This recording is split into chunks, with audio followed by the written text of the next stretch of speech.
his Twitter Tucker. handle. Here we go. And I want to play his like video Tucker. that he I miss just him. posted on May 9 for you guys here as well. And you'll understand what Viva Frey is just talking about now. And then we'll pull on the mainstream media and what's about to happen here in this crazy, crazy world of ours. Hey, it's Tucker Carlson. You often hear people say the news is full of lies. But most of the time, it's not exactly right. Much of what you see on television or read the New York Times is in fact true in the literal sense. It passed one of the media's own fact checks. Lawyers would be willing to sign off on it. In fact, they may have. But that doesn't make it true. It's not true. At the most basic level, the news you consume is a lie of the stealthiest and most insidious kind. Facts have been withheld on purpose, along with proportion and perspective. You are being manipulated. How does that work? Let's see. If I take... So facts being withheld on purpose. Viva Frey just talked about this clip that was removed from the CNN interview for that exact reason. But let's go on. That a man has been unjustly arrested for armed robbery, that is not, strictly speaking, a lie. He may have been framed. At this point, there's been no trial, so no one can really say. But if I don't mention the fact that the same man has been arrested for the same crime 6 times before, am I really informing you? No, I'm not.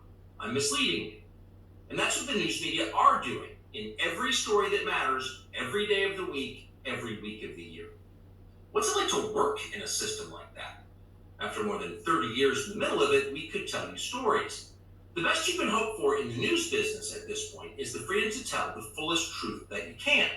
But there are always limits. And you know that if you bump up against those limits often enough, you will be fired for it.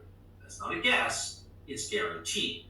Every person who works in English language media understands that. The rule of what you can't say defines everything. It's filthy, really, and it's utterly corrupting. You can't have a free society if people aren't allowed to say what they think is true. Speech is the fundamental prerequisite for democracy. That's why it's enshrined in the first of our constitutional amendments. Amazingly, as of tonight, there aren't many platforms left that allow free speech. The last big one remaining in the world, the only one, is Twitter, where we are now. Twitter has long served as the place where our national conversation incubates and develops. Twitter is not a partisan site. Everybody's allowed here, and we think that's a good thing. And yet, for the most part, the news that you see analyzed on Twitter comes from media organizations that are themselves thinly disguised propaganda outlets. You see it on cable news, you talk about it on Twitter. The result may feel like a debate, but actually the gatekeepers are still in charge. We think that's a bad system. We know exactly.